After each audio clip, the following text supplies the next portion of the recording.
Hi, welcome to the Motion Picture Notion. Today I want to talk about Peter Jackson's Hobbit Trilogy.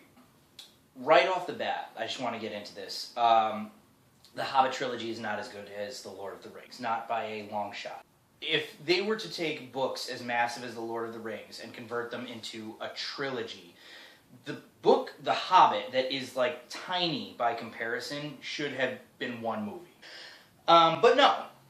They went totally George Lucas and they decided, like, hey, we're going to milk this tiny-ass book into 3 movies and we're going to stretch it as far as it can possibly be stretched, and we're going to throw in all this shit that was not in the book and we're going to make it work. The thing is, I will say, and to be fair, not all of the stuff that they added was bad, okay? But we'll get into that. Let's start from the original. Okay, the original Hobbit movie, An Unexpected Journey, right? The first 40 minutes to an hour of that movie are extremely slow. And, you know, it bothered a lot of people, and I get why it really does move at a snail's pace, and they really could have, like, you know, but I actually enjoyed the first Hobbit movie because, apart from the whole, like, backstory of Azog the Defiler, like, it was pretty much like the book. All the shit, even like the long drawn-out things at the beginning, it was stuff that happened in the book. Martin Freeman as Bilbo is great. And I will say this, okay, this is one way that the Hobbit trilogy has the Lord of the Rings beat. Martin Freeman was an excellent Bilbo. I rooted for him, okay? He was a little annoying at first, but then when he got on the adventure, you find out he's got like a really good heart, and he's a really strong-willed person. He just didn't know it yet, okay? He was great, and he contributed something to the story. He went on his own adventure. He fought his own battles. Frodo was like, "Oh, Sam, come and save me, Sam!" dropping his fucking sword when the Nazgul are coming. We'll get into that, but Frodo was essentially... I mean, yeah, I get it. He was carrying the ring and stuff, but he was a pussy. I mean, Martin Freeman as Bilbo, I liked him. I believed in his character. I thought he was an awesome choice, and he rocked it. Okay, that is one consistently awesome thing about the Hobbit movies. So the first film, I mean, it was a little bit silly in parts. And, you know, like with the trolls, there was a lot of silliness. And even like when they get to the Goblin Cave, basically Gandalf slashes the Goblin King like in the gut, and he just basically goes like, "Oh, that'll do it." Whoa! Oh no, the cheese! The unneeded cheese! No, no, no! I would also like to say that in the Hobbit trilogy, there was always at least one scene that went like ridiculously over the top. Like the scene from Lord of the Rings where Legolas shoots, like he climbs up the side of the elephant and then he like knocks the saddle off and all the fucking dudes fall down and then he slides down the front of the elephant's trunk. The Hobbit trilogy was loaded with scenes like that. Scenes that made that scene look plausible even. It's like I want to excuse it, but I kind of don't. I have mixed feelings about it, okay? Because it was fun. It was fun, but it's like when you look at The Lord of the Rings, it's such a better series of movies. But moving on, alright, then we had The Desolation of Smaug, which, from what I understand, is everybody's favorite of the trilogy. It was actually my least favorite, for several reasons. Most of the liberties that they took in that one were really kind of dumb. Like, Evangeline Lilly, you know, have no problem with her as an actress. I really loved her on Lost. But what a worthless and forced love story between her and Keeley that was not in the book.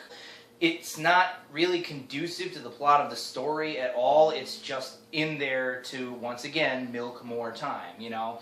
And the big over-the-top scene in that one is when they're in the barrels going down the river, and Legolas is like jumping on the dwarves' heads and like killing orcs along the way, and it's this one like continuous scene, completely whored out with CGI. That's another thing about the Hobbit trilogy that was really George Lucas-y. Lord of the Rings, there was a lot of authenticity. There was a lot of like on-set things. Okay, there wasn't an abundance of green screen. A lot of it was shot in New Zealand, and Middle Earth was this beautiful place that you saw and you felt like you could be there. In The Hobbit, there's so much goddamn CGI it's ridiculous. And some of it actually looks quite fake, you know?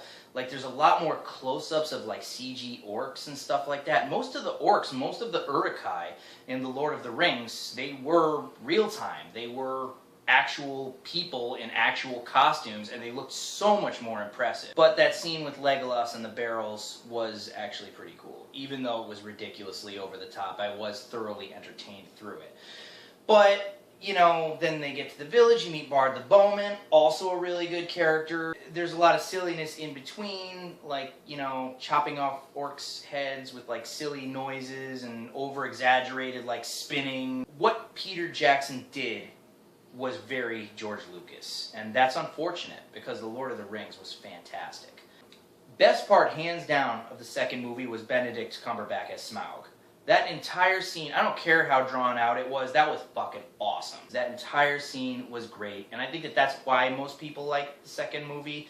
I could be mistaken. Now, if you want to talk about taking liberties, the third Hobbit movie, The Battle of the Five Armies, I actually liked. Probably the best, and that is most people's least favorite one. Let me explain. Yes, the entire second half of the film is just really incessant battle, okay? But there's a lot leading up to it. Thorin going kind of like dark side, like sort of, you know, getting the dragon sickness just like his grandfather did. And Bilbo's conflict, you know, like seeing how much Thorin now trusts him, how much Thorin now cares about him, and having the Arkenstone and, like, really kind of wanting to give it to him, but being like, this isn't going to help you, bro. Like, you're going to be even more fucked up once I give this to you. Like, it's going to be all over for you, you know? You know, he tries to stop this brewing war between, like, the men and the elves and, you know, everybody who lays claim to the Misty Mountains.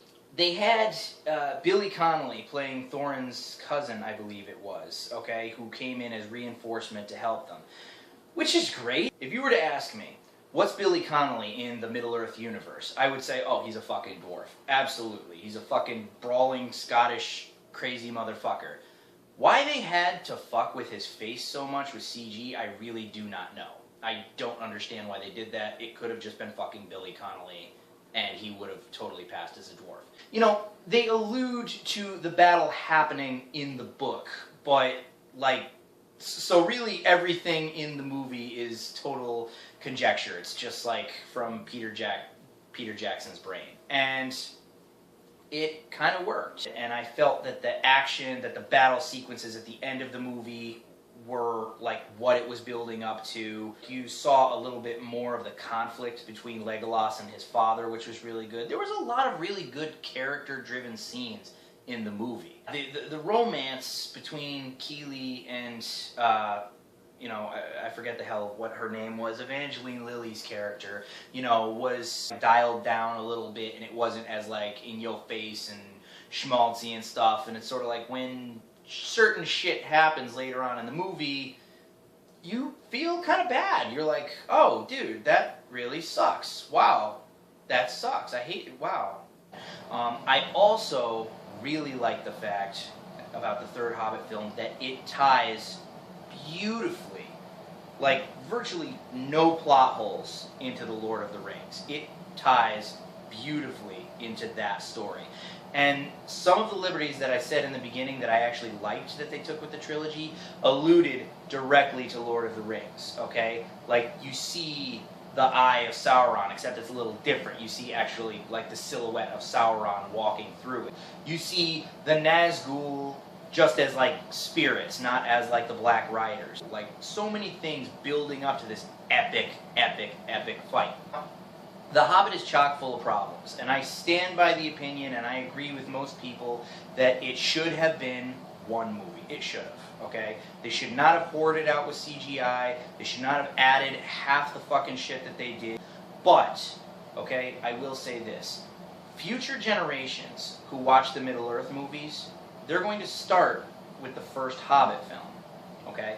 And when they do that, they're not going to be comparing it to anything, okay? They're going to watch it, and they're going to be like, okay, alright, yeah, it's a passable fantasy. Oh, alright, there's some cool action there. Alright, yeah, let me keep watching it. They're going to get through the Hobbit Trilogy, which builds up until the end, and then they're going to get to Lord of the Rings. And right from the very opening of the Fellowship of the Ring, they are going to be like, holy shit, like this just got epic. Which really, when you think about it, is what a series is supposed to do. It's supposed to build and gradually get better and more epic towards the end. Future generations, okay, who are not comparing The Hobbit to Lord of the Rings, they're going to have that experience. And in that regard, I actually think that what Peter Jackson did will hold up over time. And that's all she wrote.